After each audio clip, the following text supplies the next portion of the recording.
assess risk, it's a single leg squat, and this is the motion you look for, dynamic valgus, okay?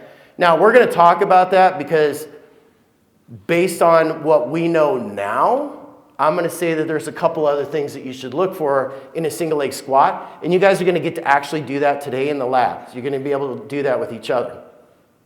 So one of the things that I'll tell you is that after measuring movement on a lot of people, what I found is that, you know what? A 16-year-old running back moves differently than a 16-year-old female soccer player and a 16-year-old lineman. And what puts one at risk is very different than what puts another at risk. A Division III athlete moves very differently than a Division I athlete, which moves differently than a pro athlete, which moves differently than an Olympic athlete. So you can't categorize simply by the movement alone. You also need to know their age, you need to know their gender, you need to know their sport, and you need to know their position. Because all of these things greatly affect movement and, most importantly, what puts them at risk. A lineman can get away with a little bit more sloppy movement than a running back, okay? So there is that variation. The other thing is that these same movement, biomechanics is biomechanics.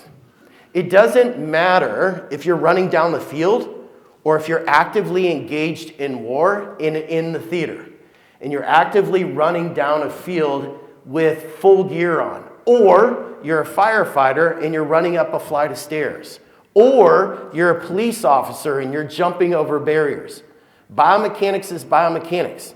What puts an athlete at risk also puts active individuals at risk.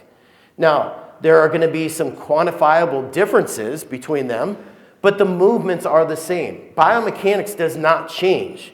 All of our biomechanics are different, but at the same time, there are common themes which put you at risk. And that's what we're finding now, because what we've done is when we launched this system in 2017, is that we found that these same movement patterns also apply to military personnel. So now we use it with military personnel. And guess what? Now we also know that these same movement patterns also apply to police officers and firefighters. So for the last 3 years, I've been implementing this with first responders.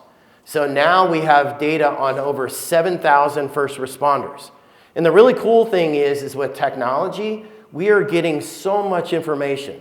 So just to give you an idea, segue for one moment, is with our first responders, we actually take the data and we push it over to an app that we created. And that auto-assigns them to an exercise program. So I can, number one, give them a video for every single exercise. I can monitor their workouts. I can have virtual interactions with them to monitor them as they go through their workouts. But more importantly is our app also connects to their smart device. So I can now get their heart rate rest, heart rate max, and guess what else? Sleep cycle. Because do you think sleep affects movement? 100%. Do you think sleep is a big issue in today's first responder environment? Absolutely. Our average first responder in Memphis, Tennessee, so they work a 24-hour shift. They run approximately 12 calls per shift. They have mandatory overtime. The average firefighter is working a 48-hour shift with about 4 hours of sleep. Okay, think about that for a second. Do you think you would run efficiently with 110 pounds worth of gear on up a flight of stairs with 4 hours of sleep in 2 days? Probably not, right? So there's a lot of effects and other things that we're finding that has some cross-correlation to the impact on movement. So obviously, are these ACL risk factors? Obviously, I've already kind of given you that idea. But my goal when we put this together was to capture a lot of data. I'll never forget my first conversation with Dorsavi. And Dorsavi is a great company. They're out of Australia. The founder is actually a physiotherapist from Australia and developed the technology out of a frustration of sitting on a sideline of a soccer team arguing with an orthopedic surgeon about if an athlete was ready to return to play. It's like, we have to have some more objective way of doing this. So in that conversation, I was telling him about all the data I wanted to collect, and he couldn't understand why we want to collect all that data. Now, it makes a lot of sense, because